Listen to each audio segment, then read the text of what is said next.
بہت بڑا اور خوبصورت محل تھا۔ اس محل میں ایک بادشاہ رہتا تھا۔ بادشاہ کی 3 شہزادیاں تھیں۔ پہلی شہزادی کا نام نور تھا، وہ بہت سمجھدار تھی۔ دوسری شہزادی کا نام مہین تھا، وہ بہت بہادر تھی۔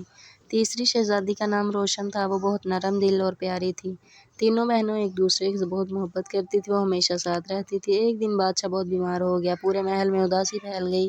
حکیم نے کہا بادشاہ کو بچانے کے لیے جادوئی نیلا پھول لانا ہوگا۔ وہ پھول ایک خطرناک جنگل میں تھا، جہاں جانا آسان نہیں تھا۔ تینوں شہزادیوں نے فیصلہ کیا، ہم اپنے ابو کو بچائیں گی۔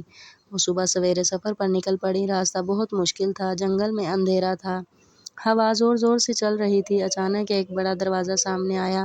دروازے پر لکھا تھا، صرف سچے دل والے اندر جا سکتے ہیں۔ تینوں بہنیں ڈری مگر ہمت نہ ہاری۔ وہ اندر داخل ہو گئیں۔ اندر ایک جادوئی راستہ تھا۔ راستے میں ایک زخمی ہرن ملا۔ روشن نے فوراً اس کی مدد کی۔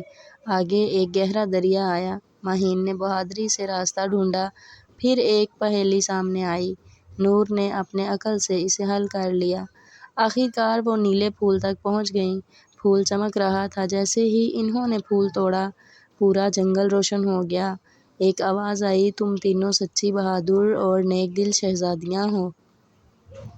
وہ خوشی خوشی محل واپس آئیں۔ حکیم نے پھول سے دوا بنائی۔ بادشاہ نے دوا پی لی۔ کچھ ہی دیر میں وہ ٹھیک ہو گیا۔ بادشاہ بہت خوش ہوا۔ اس نے اپنی بیٹیوں کو گلے لگا لیا۔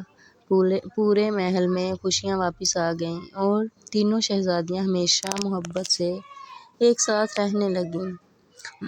سبق: عقل، بہادری اور نرمی مل کر ہر مشکل کو آسان بنا دیتی ہیں۔